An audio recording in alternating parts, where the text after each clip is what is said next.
प्रियात्मन सप्रेम जयजीत आदि मनीश्वर जोगेश्वर परम पूज्य सत्य सम्राट सदगुरुदेव सिमनी जी का वचनामृत से एक बूंद। इसी ये यजुर्वेद के कठोपनिषद में भी कहा है कि सर्वे वेदा जत पदम मामनन्ति तपांसि सर्वाणि च जत वदन्ति यदिच्छन्तो ब्रह्मचर्य चरन्ति तत्ते पद संग्रहेण ब्रवीम ओमिति एतत्। कठोपनिषद अंक 1 वल्ली 2 मंत्र 15। इस श्लोक का अर्थ यह है कि सब के सब वेद या चारों वेद जिस पद का बराबर बड़ी प्रतिष्ठा के साथ वर्णन करते व प्रतिपादन करते हैं और सब प्रकार के तप अर्थात योग जिस पद का गुण गाते हैं या जिस पद को कहते हैं बोलते हैं या बतलाते हैं और जिस पद की इच्छा करके योगी ब्रह्मचर्य का पालन करते हैं उसी पद को हम खूब जानबूझकर इस विषय का खूब संग्रह करके खूब अनुभव करके संक्षेप में कहते हैं कि वह पद ही ओम है। इस ओम को बतलाते हुए आगे इति लगा दिया है कि ओम इति एतत्। इति से मतलब समाप्ति से भी है, अंत से भी है, अर्थात ओम के अलावा या ओम के सिवा दूसरा कोई अक्षर या नाम नहीं है जो ऐसा हो। ओम के आगे इति लगाकर और सब नामों और जपों की समाप्ति कर दी। मतलब यह है कि ऐसा दूसरे किसी नाम के जप या उपासना से वेद बिल्कुल सहमत नहीं है। पर आश्चर्य का विषय यह है कि जो ओम अक्षर प्रत्यक्ष रूप से सर्वश्रेष्ठ सर्वोपरि और सच्ची मुक्ति का देने वाला है उसे ही मुनियों के वंशज भी छोड़कर दूसरे नामों का जप गला फाड़ फाड़ कर रहे हैं और कीर्तन में ओम को छोड़कर दूसरे नाम को चिल्ला चिल्ला कर गाते हुए आंसू बहाते हैं।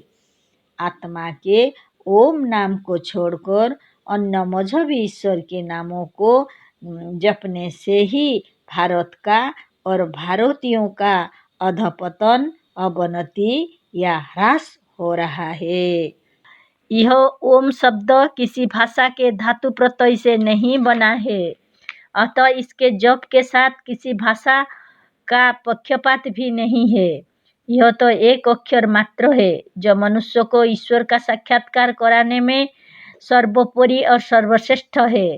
अंग्रेजी में भी वो एक अक्षर है जो किसी भी सजीव को बुलाने में प्रयुक्त होता है। यजुर्वेद के इसी कठोपनिषद में पूर्वोक्त मंत्रों के ठीक आगे कहा है कि एतद्धेवाक्षरं ब्रह्म एतद्धेवाक्षरं परम एतद्धेवाक्षरं ज्ञात्वा जत इच्छति तस्य तत्।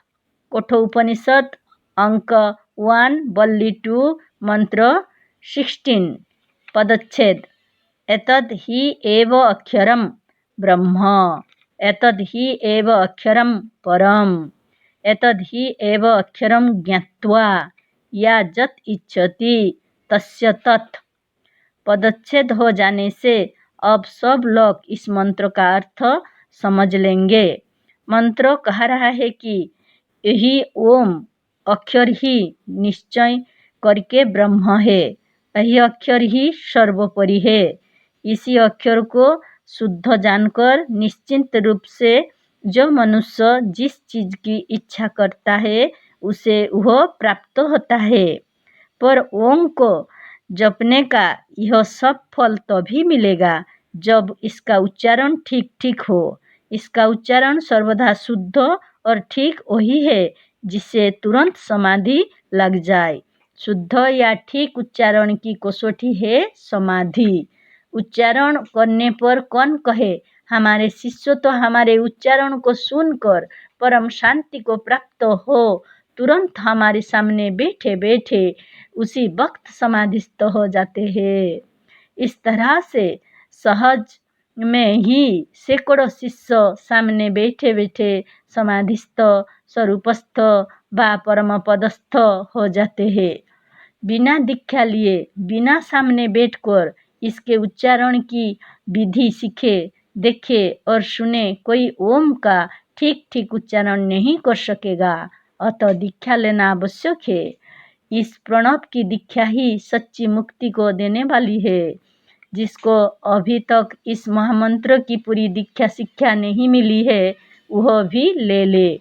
इसी कठोपनिषद में आगे का मंत्र निम्नलिखित प्रकार से है।